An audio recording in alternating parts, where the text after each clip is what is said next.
As it relates to Parsons, I want to just mention this before I move on to the questions. It looks like he's going to show up and not practice until he gets his contract. I wouldn't show up if I were him. Now, last year, our position was don't practice, hold in.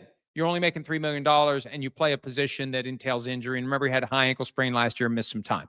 This year, don't show up because I'm afraid for Parsons that if he shows up, they'll drag their feet and drag their feet and drag their feet. And if you don't have a compelling reason to sign him before week 1, they won't.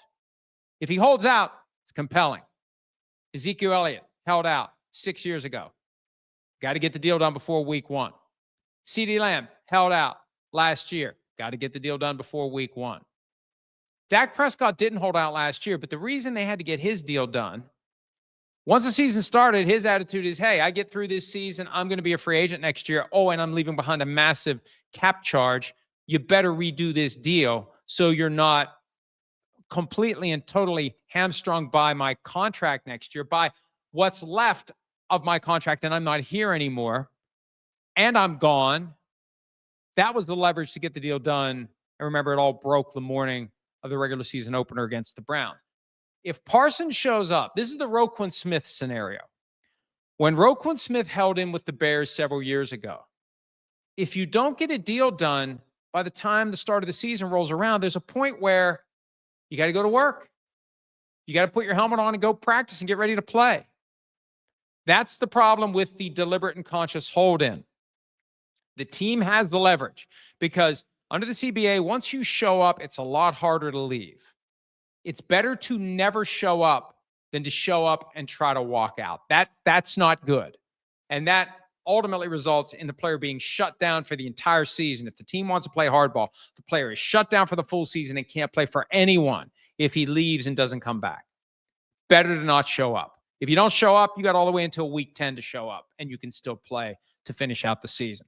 So don't show up, because if you do, I think what they'll do, they'll make him an offer, and it won't be as good as the offer they would have made if he wasn't there, because he's already in the building. Once he's in the building and he can't leave, they're looking at $24 million under his fifth-year option, or whatever per year he wants now. $45 million, I don't know. More than that, I don't know.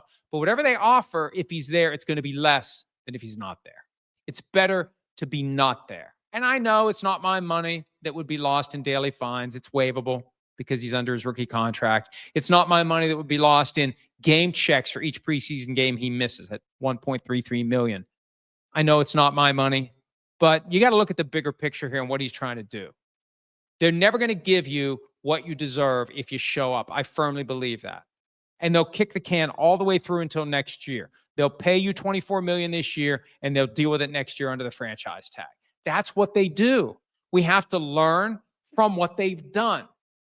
We have to glean future decisions and positions from what they've done.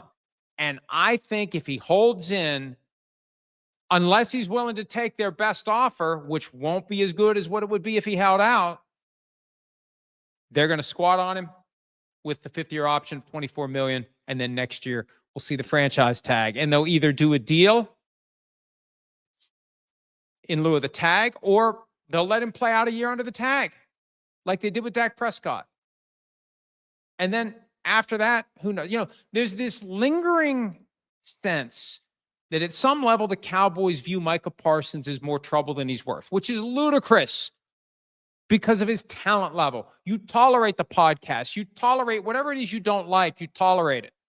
But it could be they just decide we'll go year to year at this point for as long as we can. This year at $24 million, next year at the franchise tag amount, and then maybe one more year at the enhanced franchise tag number, and then you let him walk away as a free agent after you've gotten, what'll it be then?